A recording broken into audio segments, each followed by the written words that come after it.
สำหรับมื้อนี้เนาะเดี๋ยวเราจะมาทำความรู้จักเกี่ยวกับเหรียญของกระดานเทรดของ XR Trade คนเนาะซึ่งแน่นอนคนเนาะมันจะมีหลายเหรียญที่ให้เราเนี่ยได้ศึกษานำกันเนาะคนเนาะซึ่งมันจะแบ่งเป็น2อย่างเนาะนั่นก็คือจะเป็นพวกคริปโตเนาะคนเนาะเส้นคริปโตมันก็จะมีพวกของBTC เนาะ Ethereum BNB เนาะเหรียญ Solana เนาะเหรียญซุยเหรียญ XRP เนาะแล้วก็ Dotcoin เนาะแล้วก็ TRX เนาะแล้วก็มันจะมีจำพวกของทองคำแล้วก็ Silver เนาะคนเนาะซึ่งตัวนี้ก็จะเป็นเหรียญเข้ามาใหม่คนเนาะซึ่งละเหรียญเนาะคนเนาะมันก็จะมีความแตกต่างกันก็คืออย่างเนาะมันจะมีเหรียญที่เป็นเหรียญน้อยเหรียญใหญ่เหรียญกลางๆเนาะเป็นอย่างคือจึงมีเหรียญน้อยแล้วก็เหรียญใหญ่เหรียญกลางๆเนาะค่อยจะยกตัวอย่างให้เบิ่งสั้นๆนะคนเนาะเหรียญที่เป็นเหรียญใหญ่เนาะอย่างเส้นเนี่ยเขาจะเบิ่งเหรียญของ BTC เนาะ BTC เนี่ยคนเนาะสังเกตเบิ่งว่าเวลาการเขียนหนิงของแท่งเทียนเนี่ยเนาะมันจะค่อยๆเขียนหนิงจะบ่ได้คอยสวิงแสดงว่าในเหรียญนี้มันจะเป็นเหรียญใหญ่ในการเฮ็ดธุรกรรมเนาะในการซื้อขายเนี่ยต่อให้เฮาแบบมีเงินมหาศาลซื้อเนี่ยเหรียญของมันก็จะค่อยเขียนหนิงเนาะแต่เฮามาเบิ่งกับกันกับที่เป็นเหรียญน้อยเนาะสมมุติว่าเหรียญของ TRX เนาะTRX เนาะมันจะเป็นเหรียญที่ค่อนข้างที่จะสวิงเนาะดีดไปดีดมาเห็นบ่ดีดปุ๊บดีดปั๊บเนาะแสดงว่าในการดีดของมันเนี่ยมันจะบ่งบอกว่าในเหรียญแต่ละเหรียญเนี่ยมันมีการแข่งหนิงที่บ่คือกันเนาะสังเกตเบิ่งง่ายๆเนาะเห็นบ่สังเกตเบิ่งเหรียญของ TRX เนาะ TRX นี่เป็นจังได๋เห็นบ่ก็อยากจะสวิงนิดนึงเนาะเวลาเทรดก็อยากจะสวิงเนาะสวิงไปสวิงมาเนาะจะเฮ็ดให้เฮานี่จับจุดมันยากเนาะฉะนั้นแต่ละเหรียญนี่มันบ่คือกันเนาะส่วนพวกที่เป็นเหรียญกลางๆเด้เนาะมันมีเหรียญหยังแน่เนาะสำหรับเหรียญกลางๆเนาะจะยกให้เป็น Dotcoin เนาะแล้วก็ในเหรียญของ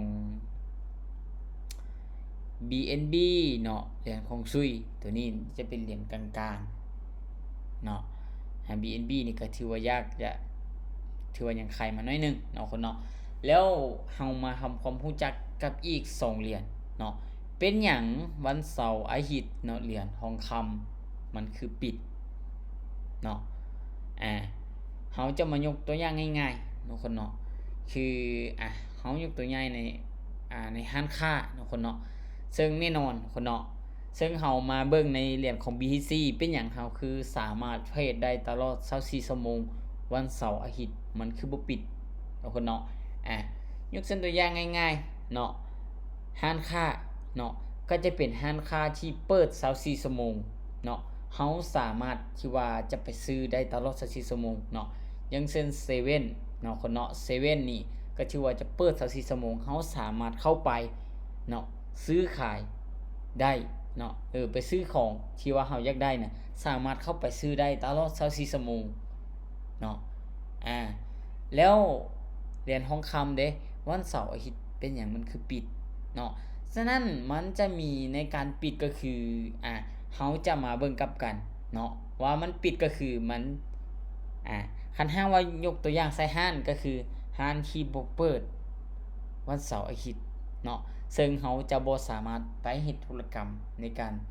ซื้อได้นั่นเองเนาะคนเนาะสำหรับเหรียญของมันเนาะคนเนาะก็จะประมาณนี้เนาะคนเนาะแล้วก็ข้อดีของเฮาเนาะในการเทรดนี่ก็เฮาก็สามารถเลือกได้เนาะคนเนาะอย่างเช่นในตัวนี้เนาะ BNB เนาะคันหากว่า BNB นี่มันบ่งามเนาะหรือว่าเฮาวิเคราะห์แล้วบ่ไปตรงตามเทคนิคของเฮาก็แค่หยังเฮาก็แค่ออกจากกราฟตัวนี้แล้วไปเบิ่งกราฟตัวใหม่กราฟที่มันโอเคเนาะคนเนาะแล้วเฮาจึงสามารถเลือกวิเคราะห์แล้วก็เลือกเทรดเลือกเก็งกำไรได้คนเนาะแล้วก็อีกอย่างหนึ่งเนาะคนเนาะในปัจจุบันนี้เนาะสำหรับXR Trade เนาะคนเนาะก็สามารถซื้อในหัวของสปอร์ตได้คือกันเนาะเช่นที่เขาจะเบิ่งในการซื้อสปอร์ตเนาะคนเนาะ ซื้อสปอร์ตนี่หมายความว่าเราจะซื้อแบบใดให้เรานี่มีกำไร นั่นก็คือซื้อฮึกขายแฮงเนาะเป็นอย่างคือจึงเว้าแนวนั้นเนาะคนเนาะเดี๋ยวจะยกตัวอย่างให้เบิ่งเนาะยกตัวอย่างให้เบิ่งในปัจจุบันนี้สมมุติว่าเฮาศึกษาเบิ่งเนาะในเหรียญของในปัจจุบันนี้เนาะอีธีเรียมเนาะยกตัวอย่างเนาะอีธีเรียมเนี่ยเฮาสังเกตเบิ่งเนาะว่าตลาดมันลงมาฮอดในจุดนี้เนาะซึ่งเป็นการที่เฮาคาดเดาในราคาของเหรียญเนาะว่าเหรียญที่เฮาซื้อเนี่ยอนาคตมันจะขึ้นไปบ่เนาะยกตัวอย่างเนาะเจ้าซื้อเหรียญของอีธีเรียมนี้เนาะซื้อในราคาของมันซื้อในราคาที่มันต่ำเนาะประมาณนี้เนาะซื้ออยู่ที่50ล้านเนาะและบังเอิญอนาคตเนี่ยมันขึ้นไป70ล้านเนาะแสดงว่าคันถ้าว่ามันขึ้นไปแสดงว่าเจ้าจะได้กำไรอยู่ในจุดนั้นแต่คันถ้าว่ามันลงมาเจ้าก็จะขาดทุนซึ่งเฮาจะเป็นการที่คาดเดาราคาของมันในอนาคตแต่คันถ้าว่าใครที่อยากจะซื้อเนาะก็ลองศึกษาเบิ่งเนาะแล้วก็มันจะมีหลายคู่เงินเนาะให้เฮาเนี่ยเลือกเทรดเนาะเลือกซื้อสปอร์ตได้เนาะอาจจะมี BTC Ethereum BNB เนาะ BCH เนาะคนเนาะ Solana อีหยังต่างๆเนาะคนเนาะเห็นบ่มีทั้งเหรียญหลายเหรียญเนาะคนเนาะสามารถ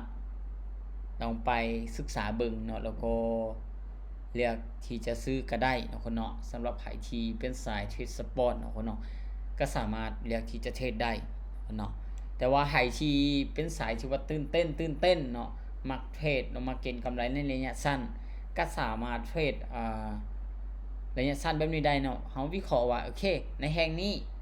เนาะวิเคราะห์ว่ามันจะลงเฮาแฮงแค่ขายวินเฮาก็จะได้กำไรของออเดอร์ที่เฮาเอาไปเนาะ 95% เนาะหรือว่าราคามันจะขึ้นเฮาซื้อไปคันถ้าว่าเบิดเวลาของมันเนี่ยคันถ้าว่ามันวินในไฟเฮาวิเคราะห์แสดงว่าเฮาก็จะได้กำไรเนาะสำหรับหลักการเนาะหรือว่าในเหรียญของXR Trade ของเฮาเนาะคนเนาะก็มีได้ประมาณนี้เนาะคนเนาะแล้วก็ใครที่อยากจะศึกษาเนาะคนเนาะก็ลองศึกษาเบิ่งเนาะว่าแต่ละเหรียญเนี่ยมันมีความแตกต่างกันแบบใดเนาะอันนี้ก็จะเป็นความรู้คร่าวๆเนาะเล็กๆน้อยๆเนาะสำหรับเหรียญของแต่ละเหรียญใน XR Trade เนาะคนเนาะ